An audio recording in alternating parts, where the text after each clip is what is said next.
Hello again, WestJet Pilots and other podcast listeners, and welcome to this edition, episode number 38 of PIREP, the WestJet Pilots podcast.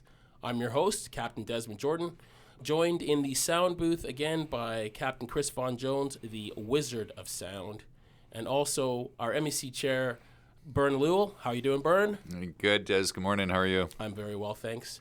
And our MEC Vice Chair, Captain Chris Tholl. Nice to be here. Yes, indeed. So today we are joining you from our new digs, the new ALPA office located on the 7th floor of the corporate buildings at the Calgary International Airport. It's quite a decent facility. We're in our podcast room. If any of you pilots are in the Calgary Airport over the next few days or on a layover or in between flights, feel free to pass by and have a look at the facilities. They're quite nice. I'm going to start today's episode with a moment of remembrance. As many of you are aware, one of our colleagues, Joe Cota, has left us and flown west. As many of you may know, Joe was our grievance chair for the past 18 months, fighting tirelessly for our pilots to ensure that the contract that we have earned was enforced properly. And for that, we owe him a big thank you. As some of you may have heard, there was a ceremony for remembrance planned on the 14th of this month, and that was communicated out through various social media streams. Just want to make sure people know that that has now been limited to just a family event that's taking place, but he will be remembered on the 14th. So with that, we just like to say again, heartfelt thank you to Joe. Okay, moving on to the meat of this podcast. Today we're going to be looking forward and also looking back a bit at some of the things that have happened over the last year and some of the things that might be happening over the next year or so. Of course, I don't think it would be prudent for us to be moving forward without finishing up speaking about the merger and how that has gone, and maybe just get some final thoughts on that from Bernie and Chris. Bernie, would you like to start us off with that? Yeah, it is the merger. As you remember, we got that on the 30th of October, the integrated seniority list, and it was a little bit difficult for our pilots to kind of read the result. I think, though, it's important to recognize how we believe Eli came up with the ruling that he did. And that is, he took into account the number of block hours that Sunwing was bringing over. And from that number of block hours, he determined how many productive pilots Sunwing was bringing to the merge. So, Bernie, you mentioned productive pilot. Chris, can you give us a definition of what a productive pilot is, or what do they mean by that? Yeah, it's a good question, Des. You know, we have to look at the whole situation like we've kind of been communicating the entire time, where Sunwing has an excessive amount of pilots compared to how we operate. So we have the Sunwing group, a certain amount of captains, which is roughly 250. They're coming over to the WestJet group to fly under our working conditions, under our network, under our block hour provisions, essentially. And so by bringing them over, working as hard as we do, that 250 turns into 197 pilots roughly to be productive pilots, i.e. they're doing the work we're doing. Okay, so a similar level of flying that I would do as a WestJet captain. Correct. So he recognized that by bringing them over, they're going to have unproductive pilots, and that wasn't acceptable to him. So he found a number, which he identified as 197. Mm-hmm.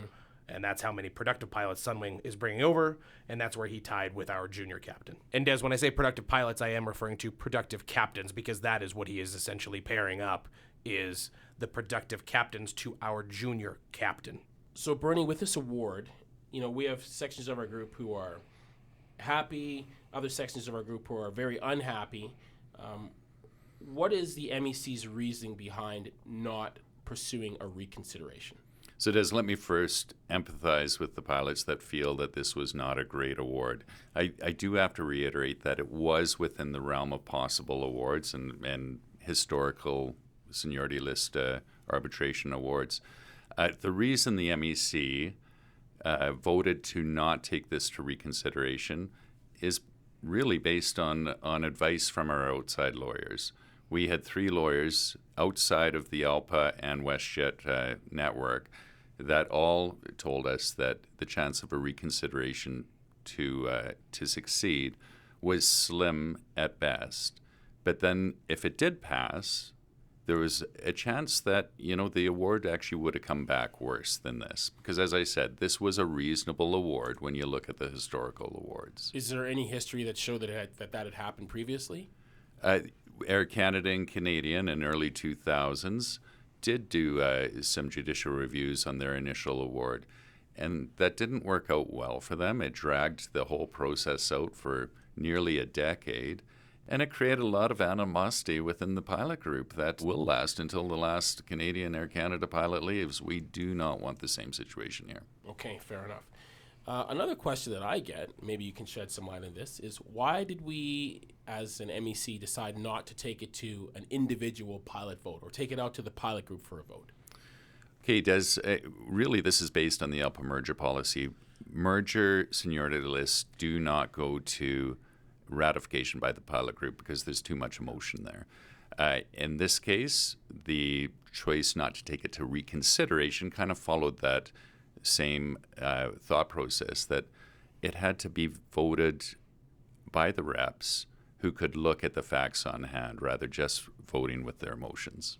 Right, and it also brings in a proper risk assessment where even some of the reps where they ended up in this seniority list integration, they're not happy with, and they understand that, but they also have to look at all the things that could occur in the future and weigh if it's worth the risk to achieve what they think they can achieve and how wrong the award may have been to possibly lose, a 787 fence, whether there's some reinstatement rights, whether there's fences maybe around a Montreal base or whatever it may be. There's a lot of variables and a lot of things that Eli chose not to attach to this award that we were exposed to. And that's a good point, Chris, because there is a possibility where we talked about the 197 productive captains. They're bringing 243 captains over. Right. So there is an opportunity potentially in the future that those captains go to someone else on the seniority list. Yeah, exactly. So it's fair to say that this has been given more than due consideration, and it's not a decision that was taken lightly not to bring it out to the pilot group.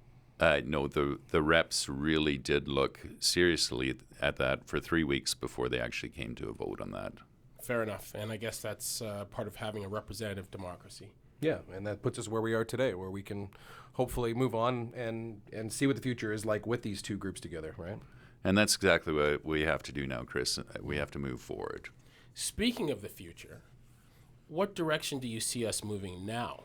Yeah, looking forward, Des. I think a lot of the anxiety that is occurring within the WestJet Pilot Group is based on the understanding that there may be zero growth. And we're not seeing that from the company, and we're not hearing that. We're hearing there's going to be that there is a large order of 737s coming.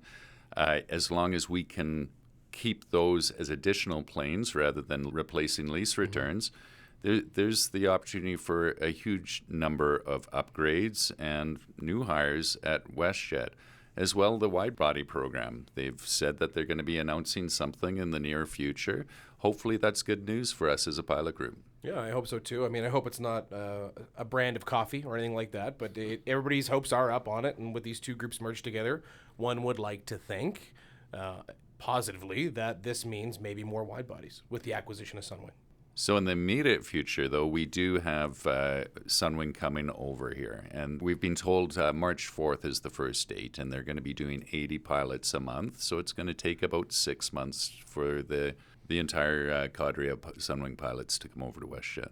Mm-hmm. And while they do that, maybe part of the governance piece is important for our members to understand. So as we've communicated, the Sunwing pilots became ALPA on December 1st. They essentially have their own MEC, that is the Sunwing ALPA MEC. That's where they live right now. That's where they will live until all their pilots essentially come over. So our understanding is that their MEC officers that were Unifor, they've transferred over now. They're still representing the members under the ALPA umbrella, and they will be some of the last pilots to then transfer to WestJet to make sure that the representational needs have been met by those pilots, and then they'll come over and join the family that is us. Okay, gents. So we've spoken a bit about the merger, some of the nuts and bolts behind that. We've discussed the issues around reconsideration and why we're not moving in that direction, the decisions made there. I think it might be pertinent for us to discuss unity going forward, because this is happening. It has happened. What's important now to us as a pilot group is how do we unify as a group and move forward from this point? Yeah, it does. That's the difficult part is we're all still coming off maybe a little bit of emotion from this award. And some people may think it's too soon. Some people may think Sunwing went after their family's well-being. That's not the case. We all have to work together now. And when I say now, I mean now. We are already, in Bernie and I's world, we are preparing for CA3 negotiations. We're positioning people into committees. We're looking for additional volunteers. And I do think that the Sunwing pilots have some things to offer that maybe we don't have presently, or some different experiences, some different opinions on how maybe some of the lifestyle pieces at our airline can work. And so whether it's help in grievance, whether it's help in negotiations, hotels, you name it, they do have experience that they can bring in. And I think that is good experience in a lot of ways. Yeah, and we're looking forward to welcoming them into the fold here in the next couple months. Interesting thing, I think it's been said before, this merger of airlines was a decision that was made by our parent company, and they made that decision because they believed it would be financially beneficial to their company as a group, and by extension to us. One thing that I think that we could look forward to, or be looking forward to as a group of pilots, is our opportunity to ensure that we also benefit from this merger financially. As a pilot group, we've been affected by it. So I think by extension, it would only make sense that we should look to benefit positively financially and through lifestyle going forward. And I think that's something that we can really focus on as a group and come together and unite around for CA3. Right, yeah. What's good for the goose is good for the gander, and it has to be good for us too, and it has to be good for our careers. And if it's not, we'll demand that it is, because they get the efficiency, and we should also see the benefit, like you mentioned, Des. Absolutely. This incoming pilot group has had a history of dealing with some difficult management as well. So they're coming over as strong unionists also. Yeah, what we need is those groups to come together as one big united group so that we can work together for CA3, develop a mandate, and that'll be Chris and the MEC job over the next year and a half to develop a strong mandate that takes the strength from both the unions and both the contracts and makes us an even stronger and more unified group coming out of this. Definitely stronger together. And it sounds nice to say we're going to be two unified groups coming to one. That is going to be difficult. That is an uphill battle because of the raw motion, like I mentioned, from the merger. So I think collectively I would ask our members to try to push that aside and try to find the similarities between the groups rather than the differences, and drive that towards CA3. It can be hard, right? Yeah. It can definitely be hard. There is openings and there's opportunities to fill those and move forward together, but that's emotional. And we want to try to remove emotion from the business side of us making more money and working less. Right. As difficult or as emotional as that may be, it has to be done. Yes, it does. At some point. And we want it to happen now. We're going to work for it to happen now as the MEC. Everybody's going to come to it in their own time. And that's why we're asking everybody to pay attention to all the pub events, the meetings. If you want to come to local meetings, there is going to be some new topics because of this merger, and it's a good thing. It's a good discussion. You should be a part of it. Okay. And on that note, can we discuss some of the other initiatives that we are dealing with as an association? Let's start with the Hill Day. That took place, last week? Yeah. We had the opportunity to be on Parliament Hill discussing some things with our parliamentarians. Gentlemen, would you like to expand on that, Chris? Yeah, sure. No, that was I had a lot of fun. It was my first Hill Day. I missed the one last year due to scheduling conflict. So just for those that don't know, what is a Hill Day? Yeah, it's a great question, and we do talk about it too casually. So a Hill Day is essentially where we get leaders or volunteers from throughout our association.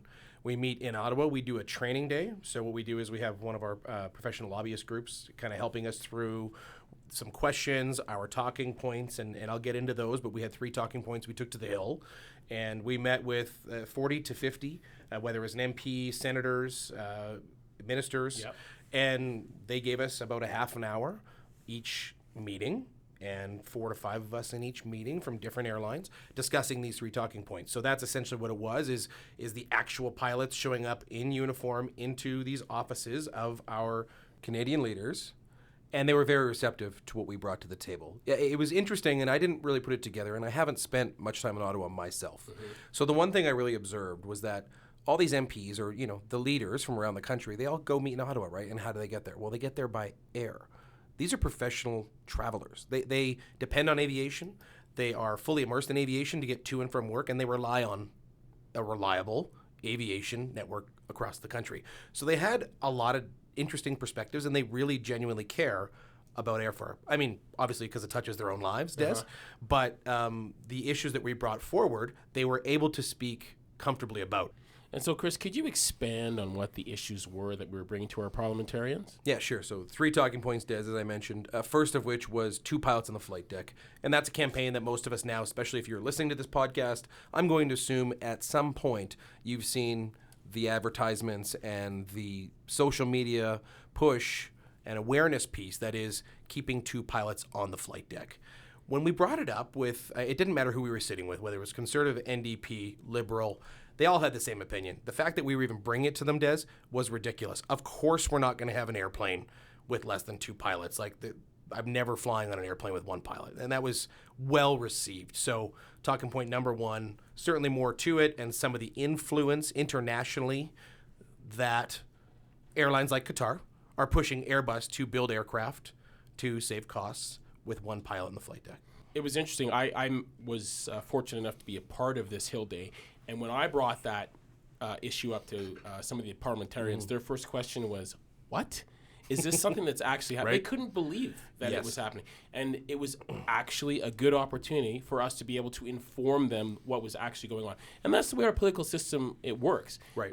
These parliamentarians, these lawmakers, they need to get information from places as well. And I think us being there on the Hill Day, bringing those issues to them, informing them, really had an influence. Now, I do want to add, though, that or reiterate to Chris's point, Airbus is actively developing an airliner that can be operated with 1 pilot. So it is a concern that even though they think it's ridiculous, we have to bring this up time and time again with the decision makers. Absolutely, because they're going to sit there and say, it's safe, there's nothing to worry about. We can do this with 1 pilot, and of course, industry is going to benefit with that. So, yeah, I drew their attention to the MAX situation, and that made the point quite clear with them. I think there's several situations you can. But anyway, so moving along, that was well received. Another talking point we had was the flight time, duty time regulations. Canada was at the bottom of that list worldwide, essentially, for a long time until we got our new regs in 2018.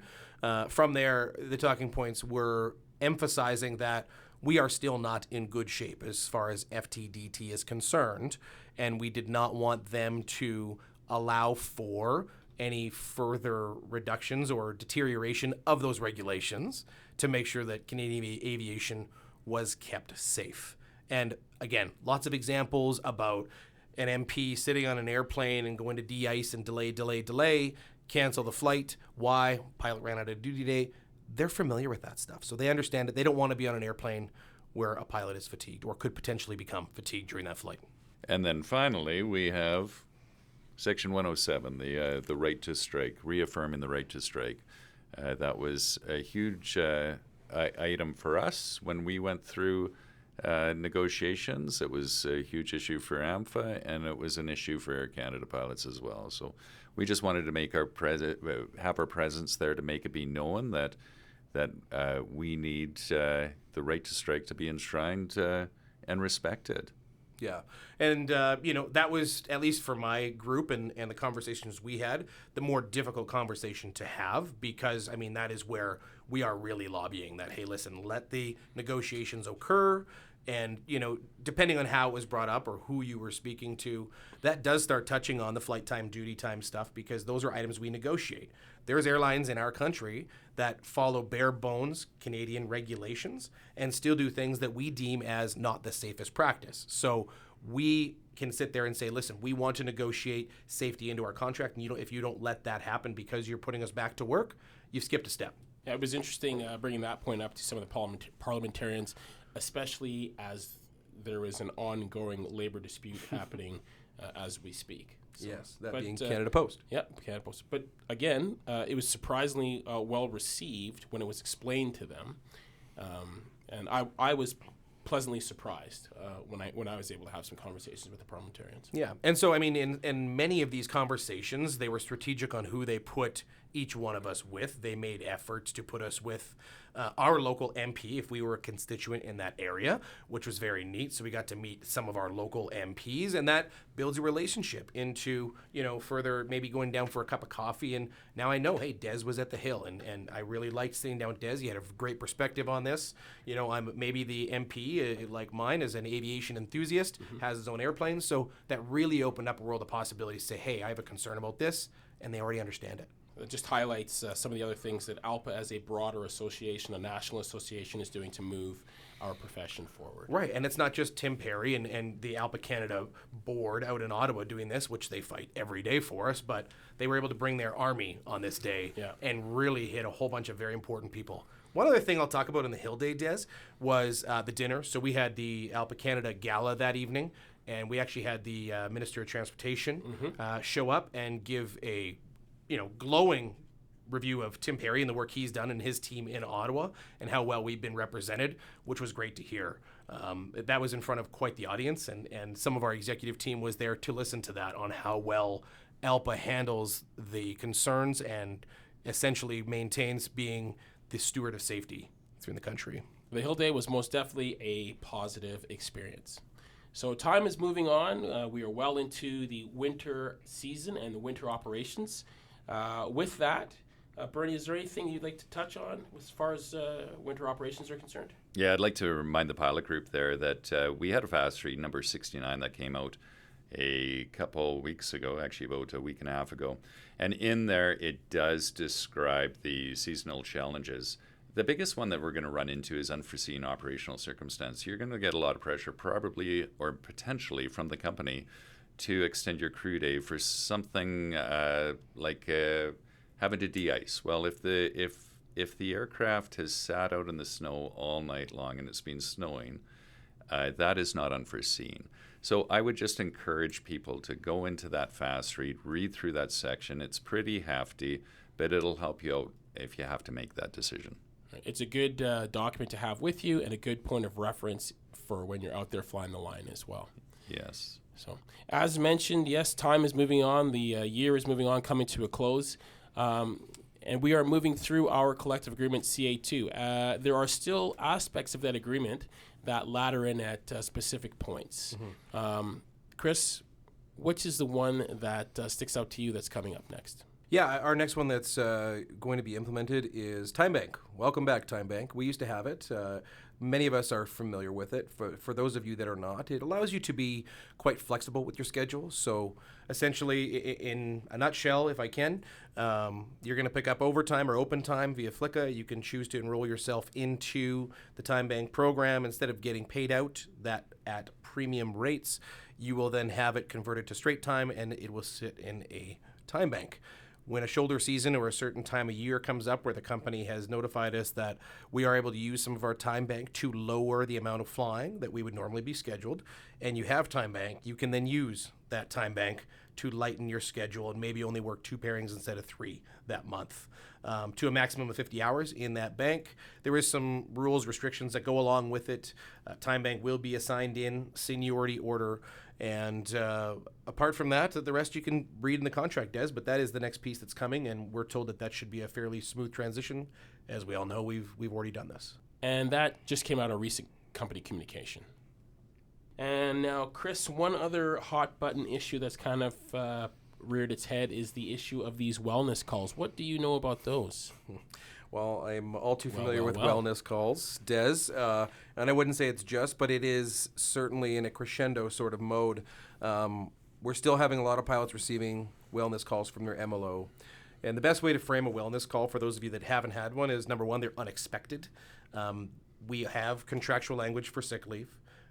We're following it, but they still want to kind of poke and prod, and essentially they're bringing in an attendance management program without involving the association by using wellness calls. So I think you can tell by my tone, I'm not supporting their use of wellness calls, and I think it is a form of intimidation. So what advice would we have for a pilot who receives a wellness call? Sure. So what I think it's important to know what those wellness calls kind of include and the tone of them, and it is a very genuine, soft, gentle tone. Hey Des, how you doing? This is your MLO speaking. I'm just calling to follow up. I've noticed you have higher sick time than average, and I wanted to make sure everything's okay with you. Okay. Right? And how are you going to respond to that? You're not expecting it. It's your MLO. It shows up on your phone. You feel obligated to answer. You're surprised. You don't know what to say. And what they are trying to do is they're trying to poke and prod a little bit and get a pilot to talk about their recent absence or their several absences so that they can open investigation into your use of sick time. Now, here's the problem. Our contract clearly states that no pilot shall be required to provide a doctor's certificate except where the period of sick leave is 5 consecutive calendar days or more. Or, and this is the important part, the company has reasonable cause to doubt the validity of the absence. It goes on to say a couple sentences later, if they do doubt the validity of the absence, they shall advise the pilot in writing of the reasons the company doubts the validity of the absence. Now let's go back. We're in the conversation again. Hey, what's going on, Des? The appropriate response to these wellness calls to all of our members is, I'm doing well. I hope you're doing well too. That's the end of conversation. They don't get to have a conversation. Your sicknesses, your personal leaves, your use of sick time is private, and they have the ability to use contractual language to ask for a doctor's certificate if they actually are concerned. Right. So if you receive one of these calls and you choose to have a further conversation, respectfully, kindly, ask for them to put the reasons for them doubting the validity of your sick time. But other than that, that conversation is over and the book is closed. Everything can go through email because phone conversations are not recorded. Fair enough. Sage advice. So we're coming up to near the end of our podcast today. Gentlemen, I was just wondering if there are any other closing comments or final remarks you'd like to throw out to the pilot group. Des, this is always a bit of a hard time of year for a lot of us in the MEC. It was a year ago, almost to the day, that we lost Christina Thompson, and that still is very, very in our recent memory. There is a GoFundMe page. It's going to be closing down very shortly here. Right now, we have about $115,000 in that. That, of course, is for the scholarship fund that's going to be opened up in Christina's name. And really, some good news, I think, out of the Taylor Swift concert. The tickets that were raffled off brought another $23,000 to that scholarship fund. So thank you for everyone that has participated in both Taylor Swift and donating to the GoFundMe fund. It's going to help keep Christina's legacy alive. Yeah, it is, Bernie. And further to the Taylor Swift concert, part of that event was also recognizing the volunteers that we have that work hard on behalf of our membership. And if I could leave the membership with something, is just a sincere appreciation for everybody who sacrifices their family time, their free time, to make life better for every member within our association. We've had a great uptick throughout the year, again, with more volunteerism and very little turnover in our committees, which is a strong sign of us succeeding together. And I just want to extend that thanks to everybody who helps out within the association. As a volunteer, I sincerely appreciate it, and I'm sure that the other volunteers in the association would send that right back to you guys also. As a group, we truly appreciate, and I as an individual spending a lot more time with you guys, truly appreciate the work and the effort and the time that you guys put in to help make things better for pilots in our pilot group. I am optimistic on our future, and I think we have a great team of people here to help us achieve our goals. And with that, I'll take this opportunity to close this edition of PIREP and wish all of the members of our pilot group a very happy holidays, a Merry Christmas, and a bright future in the new year 2026. So remember, read your communications, wear your lanyards, but most importantly, stay safe. Thank you for joining us on this edition of PIREP, the WestJet Pilots podcast.